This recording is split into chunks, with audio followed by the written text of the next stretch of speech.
Here we'll talk about actions and inactions of those who shape our political and national landscape and how these impact us positively or otherwise. I'm Ibrahim Shita. Today on the show, Wike Fubara war is over sharing of money. Amaechi explodes, accuses Tinubu of intimidating opposition governors. In the course of the program, we'll take your questions, but first, subscribe to our YouTube channel and drop your questions in the comment section. It's important to mention that we can only read comments with human names and the ones based on the subject matter. I have joining me via Zoom, the maestro himself, Babajide Kolade Toju. Good to see you, Pikil. Good evening, Ibrahim. I say good evening to our esteemed viewers, and thank you for the support and patronage. That's right. Let's get right into it. A former governor of Rivers State, Rotimi Amaechi, recently said that the big fight between Nyesom Wike and Governor Simlai Fubara is all about who gets to control and share Rivers State's money. He's also pointing fingers at President Tinubu, saying that the emergency rule in Rivers State is a way to scare governors who might not back him in 2027.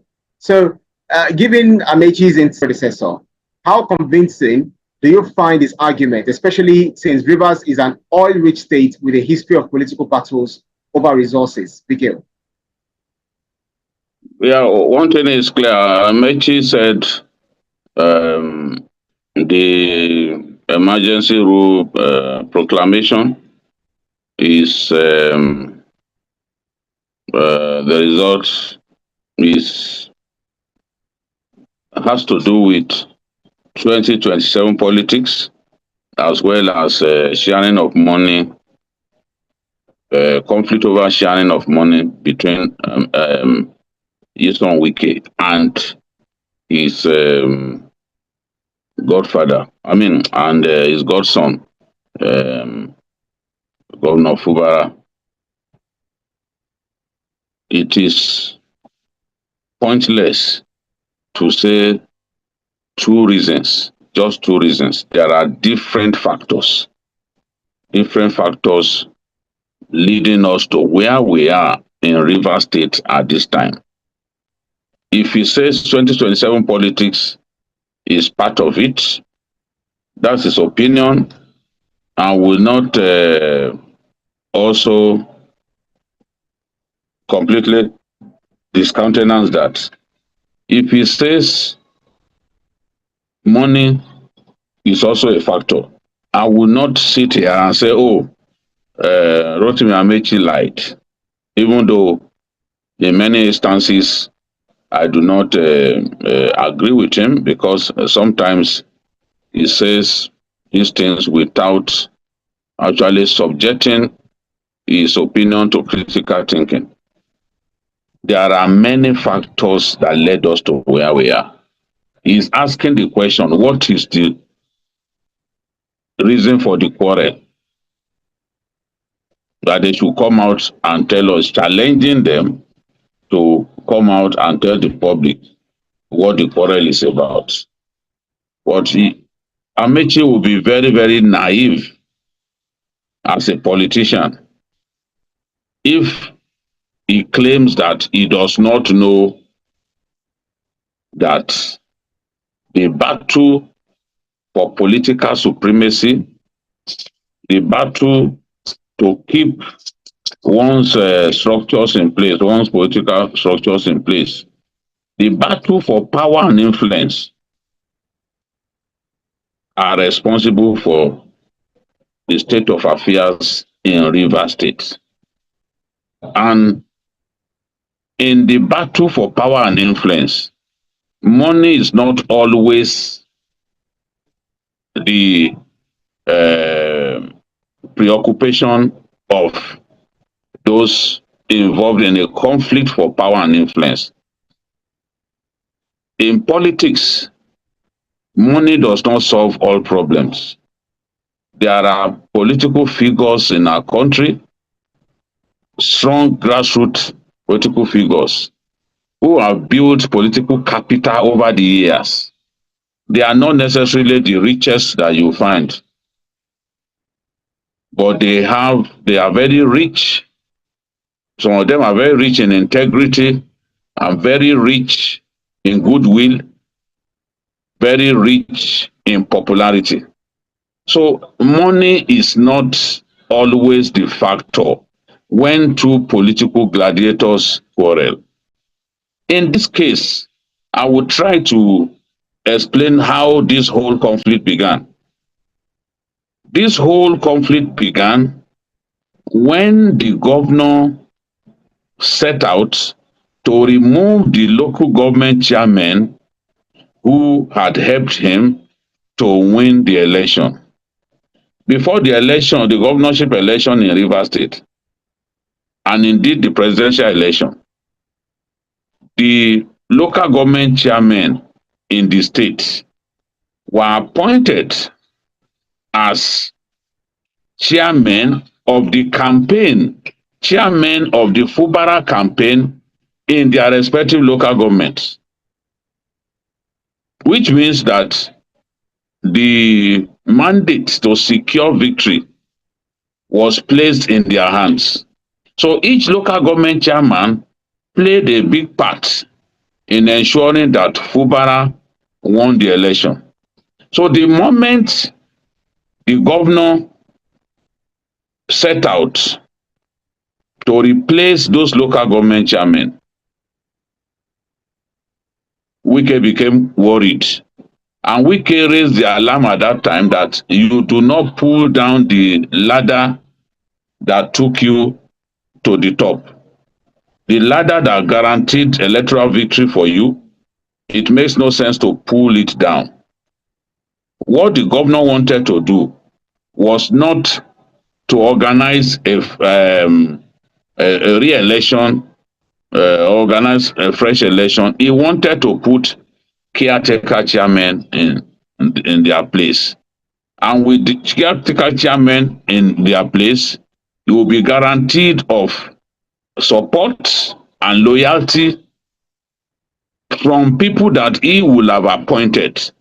So Wike could see through that once he is denied of those local government chairmen, once those local government chairmen are sent packing and the governor installs his own local government people at the to run the affairs at the local government level, effectively his influence to dictate the pace at the local level will have been completely taken away.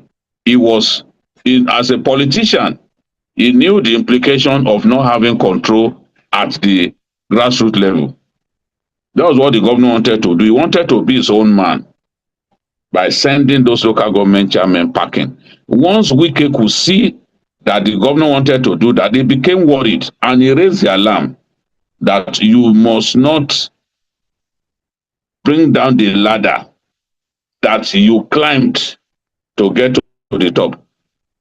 And if you recall, during the mediation meeting with the president, one of the conditions that was given to Governor Fubara was that he should not touch the local government chairman that he inherited. The whole idea was to ensure that those local government chairmen who were loyal to Nyesom Wike and who also worked hard to ensure that Fubara was elected remained in office. Of course, people will talk to the governor, no, if you keep those chairmen, all of them are loyal to Wike. If you want to become your own man, you must send them packing. You must find a way to bring in caretaker chairmen. Don't try to fund the Rivers State Independent Electoral Commission. They don't need to do an election. Put your own people in place. So invariably, the governor had his way because he didn't have the structures of the PDP in the state in his hands. He had to get his caretaker chairman, he had to get his own chairman to contest on the platform of a different party. That amounted to anti-party activity, but he was desperate to make sure that Wike's chairman did not continue in office.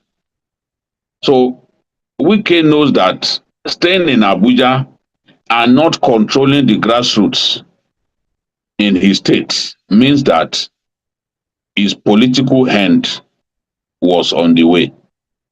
Because once the governor locks up control at the grassroots level, that will be the the catalyst for his eventual control of the state.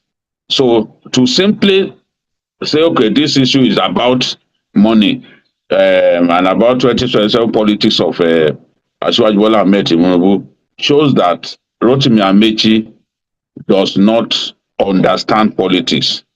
And everyone can see how much of a failure Rotimi Amaechi has been in terms of his political future.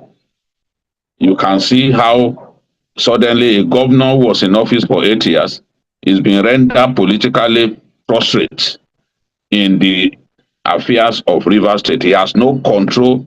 Even his own to hold his own political party, the APC, together. He failed because he couldn't resolve his quarrel with Magnus Abe, and on two different occasions, APC lost just because of infighting. They were not even allowed to contest the elections. The Supreme Court dealt with him because he wouldn't even obey the courts. He wouldn't agree for the process of choosing APC candidates in the state to be even-handed, to bring in other members of the party who do not share his own political views, who do not belong to his own camp. So this matter, yes, I do not disagree that the issue of money will be involved. In any case, godfathers always demand that godsons make money available to them so that it is that money that they will use to oil their political structure. That happens everywhere where you have godfathers, because to keep his political structure in place, you have to oil it with money. So I'm not going to sit here and say, oh, Wike never demanded for money. I do not know the discussions that they had. But the point that I'm making is what caused this conflict. It begins with that control at the local government level. Once it became clear that the governor was trying to send packing Wike's the chairman that he inherited from Nyesom Wike, Wike could see the dangerous signal that the governor was trying to take over his structures or create his own structures while brushing Wike aside. There is nobody who knows what it takes to control power at the grassroots level who will not be worried once he can see that that is about to happen. And we always see when a new governor comes in, the first thing that they do is to send packing the chairman that they inherited, you know. So Makinde did it. Other governors too, even the late Ondo governor also they did it. They will send packing the local government chairman that they inherited. They do this just so that they can have control of the grassroots. On election day, you see how important control of the grassroots is. Because once they are the ones in charge of mobilization. They will go through the nooks and crannies, mobilize support. So if you have control at the grassroots level, you have taken a giant step towards winning an election. So the governor was trying to do that, and this is what made Wike to sense that the governor was trying to be his own man and replace him as a force in Rivers politics. Right, interesting development. So if you look at, before I take any comments, if you look at Amaechi, he called for protest. Meanwhile, opposition figures like Atiku and Peter Obi also, they showed their abhorrence to Tinubu's emergency rule. Wike staying quiet as FCT minister. The question is, how tough will it be for Amaechi to rally Rivers people against Tinubu's actions without sparking chaos, especially when Wike's silence might signal he's got the upper hand in this power struggle? Yeah, the truth of the matter is that when you are confronted with this kind of situation,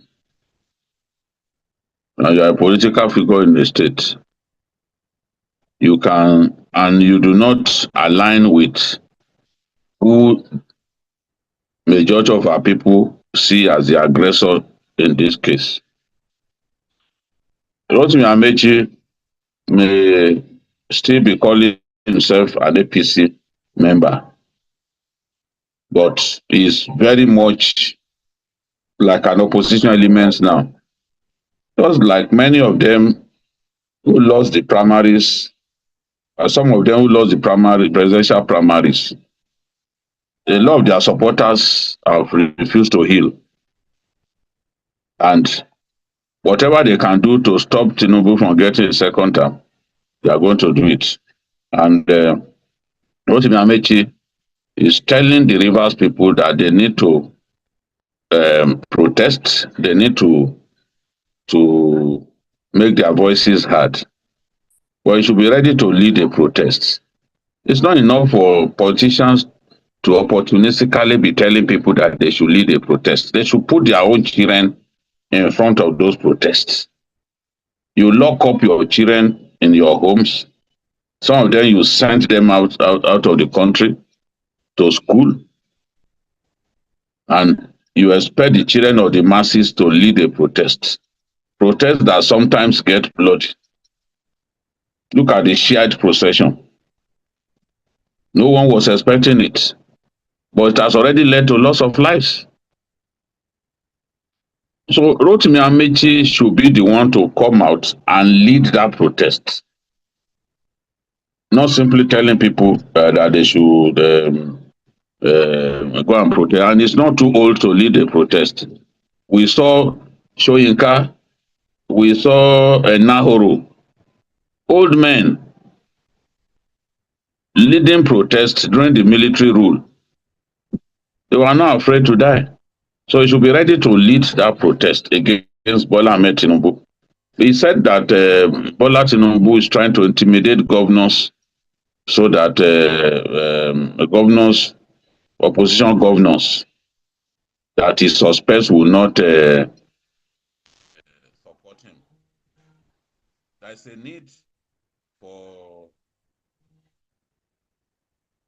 a need for him to realize that, look, in the battle for 2027, an incumbent president does not necessarily have to use force to get support. If Bola Tinubu thinks that he must use force to win the election in 2027, then he will be mistaken. You have to reach out to the Nigerian people, reach out to the representatives of the Nigerian people, reach out to opposition elements. That's how to galvanize people around your candidacy. You cannot win an election by simply intimidating governors. You have to get them on your side. And I want to believe that President Tinubu will not be thinking that the way to get re-elected is to intimidate governors to work for him. No. If the governors can promise you support on the election day, they will not work for him. We see it happen.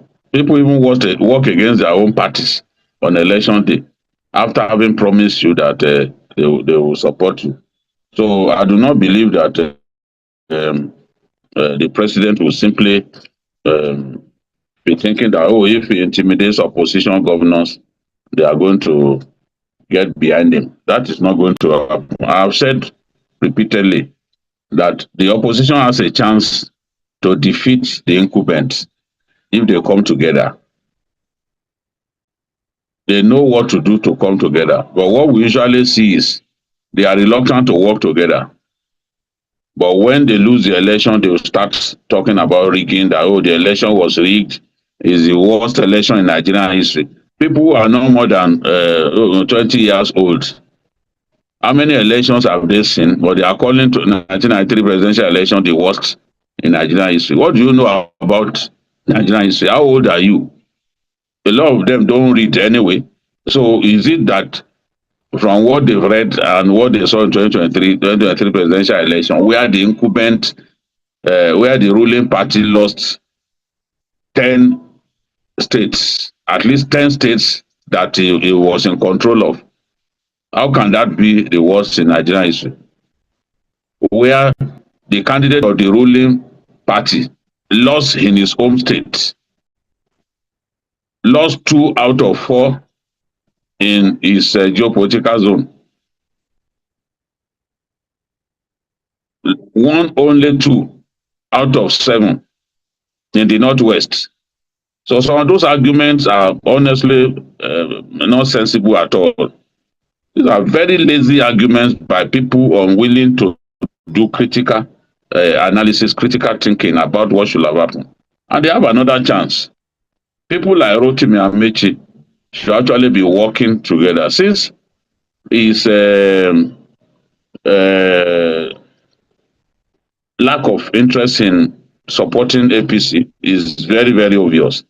So he should be aligning with Atiku and others to work for the victory of an opposition element in 2027, rather than all these dog whistles that we are hearing all over the place. They know what to do. They need to come together.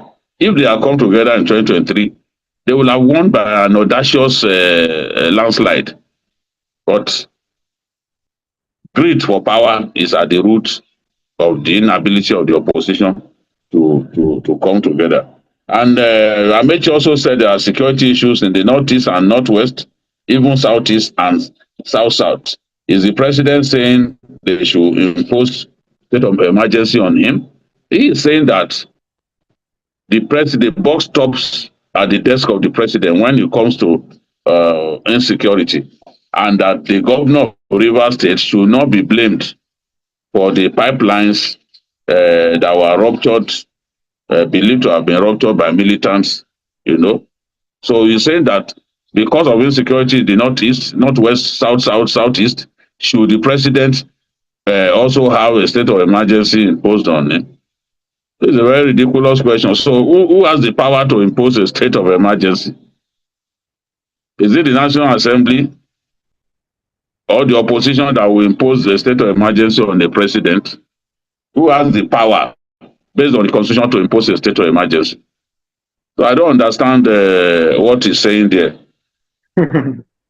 That, and I don't think that it makes sense to also assume that because you are the president, security in the states, everything is firmly in your hands. The states are coming up with Amotekun and other security outfits as a way of securing their states. Look at the good job that Amotekun has done in Ondo State, for example. Only God knows where we will be in the southwest if we didn't have an Amotekun in Ondo State and in some of the states. They've been very helpful. They make arrests. Even in Ondo State, they amended their law to allow Amotekun to have the power of prosecution. If you go to the headquarters of Amotekun, you see a lot of arrests that have been made. I've been there before. Of bandits who were arrested, you know. Amotekun has succeeded in even securing the release of people who were kidnapped by bandits. Placing the security of states completely in the hands of a president is very naive, and it shows that Rotimi Amaechi needs to take his time before making some of the wide statements that we have known him to make. Governors are created, even in the That's right. west. We have seen a Yeah, lot of governors in the northwest even coming up with their own security outfits that's and right. Because, equipping them. Yes, equipping them. So you cannot place everything in the hands of the president. If we do that, honestly, we will be completely overrun by militants, by bandits, by terrorists. You have to take your own step. You go to Borno State, look at the work that civilian JTF has done. In fact, civilian JTF has been a model for other states. Their success in Borno. Look at the work that agro rangers in Borno State have done. They provide security to farmers. They give them security cover, and it's that's right. leading to good harvest even in Borno State. So how can somebody who has ruled the state in Nigeria for 8 years come up and say, "Oh, security is completely in the hands of the president, and that should a state of emergency be imposed on the president?" No, That's these right. are Because, statements are more to they are more political than factual, that's and right. that's why it makes no sense for us to take that seriously. Right. Let me take some comments. We have a record more than 1,000 persons watching currently. So we have so many comments. But I'll try to ferret through those comments and take some and ask you the last question because we don't have much time again. Adiri Henry says, "What will the governor think of sending those local government chairmen packing?" Green Nkakini says, "BKO Governor Fubara also tried to remove Speaker Ameulu, which led to the escalation of the crisis." Chimemex says, "Jide, you are on point. Your analysis of the problem revealed that you are down to earth with the crux of the matter. I don't think money was involved. It was all about political structure." Banji Okesoto says, Amaechi should be talking. Amaechi should be talking out of frustration. He should present his evidence to show that the squabbles between Wike and Fubara is money driven." And then this person says, "Amaechi is spot on. The Wike Fubara drama is all about who gets the biggest slice of Rivers oil money. Tinubu jumping in with that emergency rule just proves he's scared of any governor who wants to kiss his ring for 2027. We need democracy, not this." Okay, I won't read that. Amino Bello says, "LOL," that is laughing out loud. Amaechi should sit down. He's just mad he's not the one sharing the cash anymore. Tinubu is trying to fix the mess Fubara made. Pipelines were blowing up. Emergency rule was tough but necessary. Amaechi's noise is just sour grapes. Sonny Ibrahim says, "Tinubu intimidating governors, asking a question. Maybe, but Amaechi is too loud for someone who has been quiet since 2023. If he cared so much, where was he when Wike was bullying Fubara? He's just jumping in now because it's trending. Hypocrites." Oh, I read that. Well, my very last question, Wike, is that, and I want you to answer this very quickly because we have something at the end of the program for you. This rivers crisis has been messy for years, starting with Wike and Fubara, falling out over who controls the state's political machine. Now, with Fubara suspended and a retired admiral running things, Amaechi says democracy is dead in Rivers State, but the state still has got oil money and security headaches to deal with. What do you consider the biggest challenge Rivers State faces now in keeping democracy alive? So the biggest challenge is, for me, getting the political uh, the political elements who are fighting one another to agree that the peace, progress, and development of Rivers State is more important than their selfish desires and their egos. Naturally, this issue will not have reached this point if not for the elephant-sized ego of the dramatist personnel, of the people in conflict. The governor had no reason in the world demolishing the assembly complex.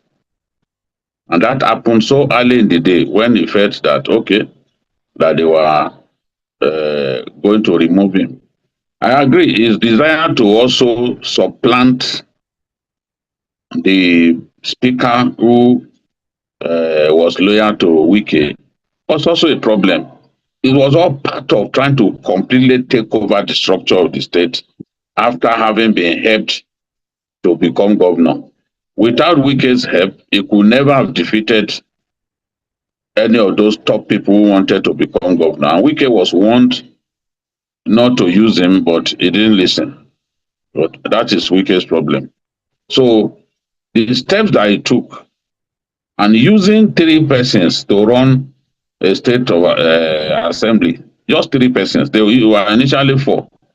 Using three persons, two persons and a speaker was downright irresponsible. I continue to condemn it here, and I've challenged people to show me one country in the world where we have that situation, where three persons would be running the House of Assembly and be presiding over a budget in excess of 1 trillion naira. You take the budget before them, they clear the budget immediately. They did not even subject it to any scrutiny, and the governor starts spending money. I look forward to a time when that will come to an end.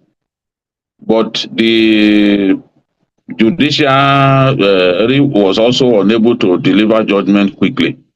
And when the judgment was eventually delayed, we also saw a delay in implementing it. Some of the governor's aides even took the assembly to court, especially when they said they should come, they will bring them for fresh screening. Because if you screen people with three individuals, the screening is null and void because the Supreme Court ruled that three individuals cannot constitute a house, that the budget should be presented before a properly constituted House of Assembly. Yet these people were not prepared to come back and get screened. Instead, they took the assembly to court. So there was a stalemate. As I've said before, I didn't agree that the president needed to do a state of emergency. I will say that a million times because that's my opinion. Those who start in the TV station deceiving themselves that I took back what I said, the whole world knows now that I didn't take back what I said. The whole world knows. I still stand by what I said at that time. But what I will say is they also made it difficult for the president to find a solution. So this is the thing. I think that if they can get and I also agree with the House of Reps that there should be a national peace committee to sit on that matter, to try to bring all these people together so that Fubara can return to his position and he can complete his first term in the first instance. And if God tarries, he can even still do a second term. So the biggest task now is getting them to agree to work together and putting River State first. If they will put River State first, even their ambitions, their egos, they will put that those aside and focus on how to return River State to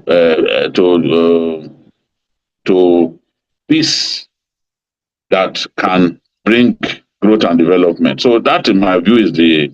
I don't think insecurity is a major issue now. It's those people, because if we have a state of emergency and they still continue to fight one another and they refuse to yield to one another, we'll be back to square one. But Fubara is the person now who has to sit down and engage his brain constructively, because he's the biggest loser in all of this. If this stalemate continues, he's the biggest loser.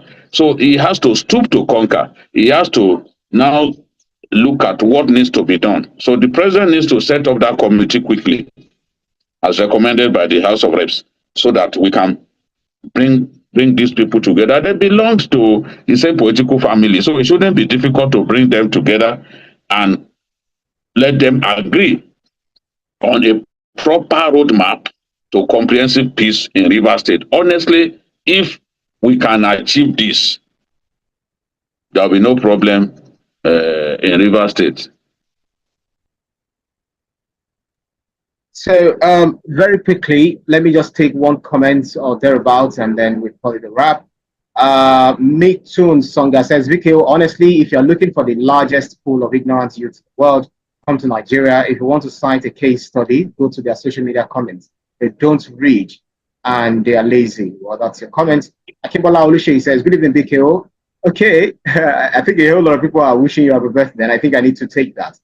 Akimbola Olushi says, BKO, good evening, BKO, another brother from another mother, or a brother from another mother, I should say, in Kwara, wishing you long life and prosperity, walking tall, Amen. never stumble, may your days be long.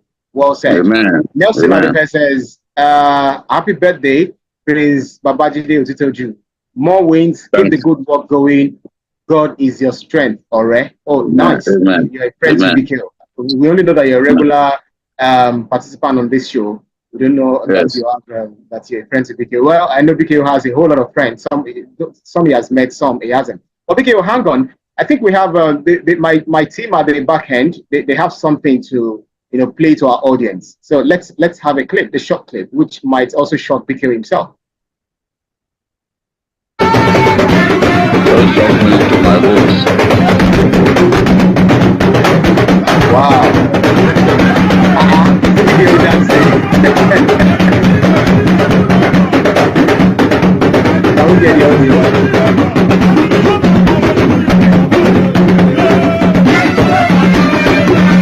Can you see it? I'm not seeing it. You should be able to see it because I'm watching it. You see it on TVC Communications. No problem. So I can't see it. But you can see it. Yes. You should be able to see the other one. You just swipe right or left.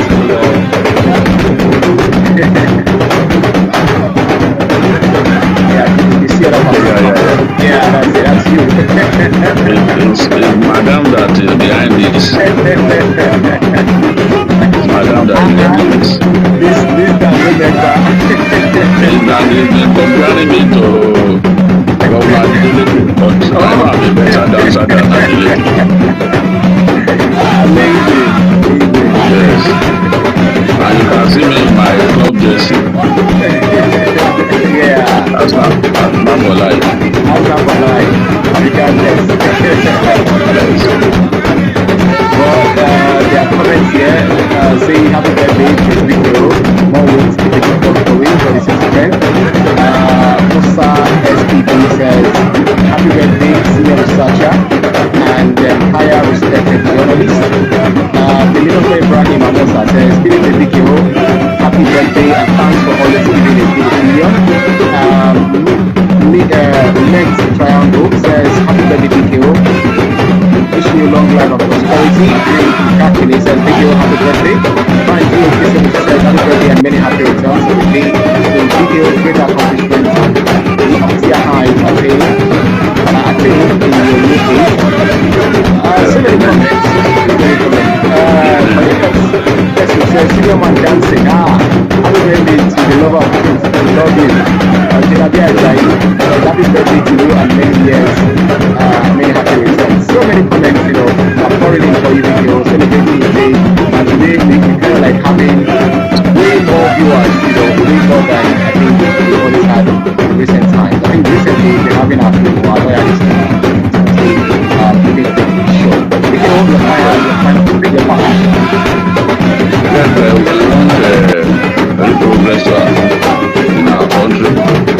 Rivers State is crucial to Nigeria, and I want the president to do his best to bring about peace. Now that the judicial battle has come to an end, it is important for the political battle to come to an end. So winners have emerged in the judicial battle, losers have emerged. We need them to come together now, and it's not impossible. One of the ways to do it, I think Wike has already suggested that they can go before the president and find a solution. That's what I want to see. And I also want to drop before I go that the claim that Rotimi and that Wike collapsed in his office after a bout of alcohol consumption is false. Wike did not collapse. Wike was not sent abroad, was not sent to France on a medical emergency. It's a lie from the pit of hell, and people should stop these lies. Mm. That's right. Very, very, very interesting. So many comments still coming in. Some are saying that Real Madrid is coming. God Almighty bless your life, Adeoye. And then newcomer doctor says, so no be only news. BK Sabi dance also. Where is Pokoli?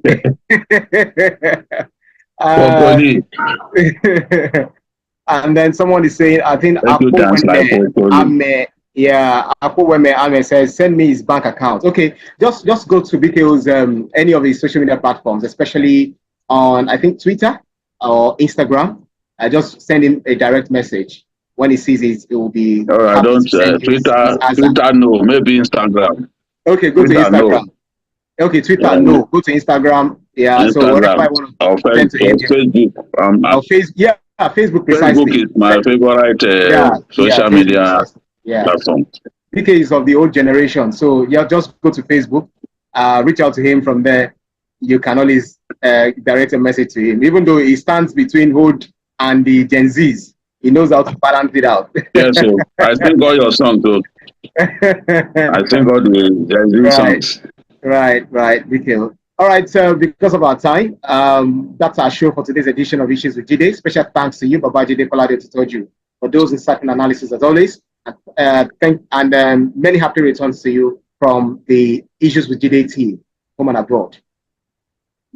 Thank you, Ibrahim. God bless you. We'll do this again next week, God willing.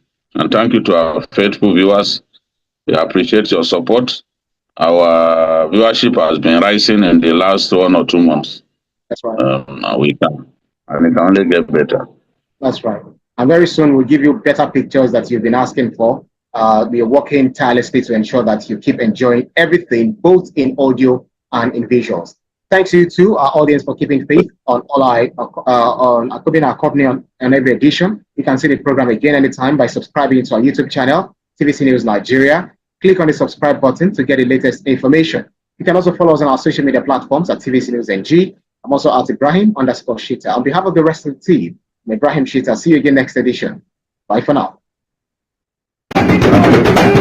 Bye-bye.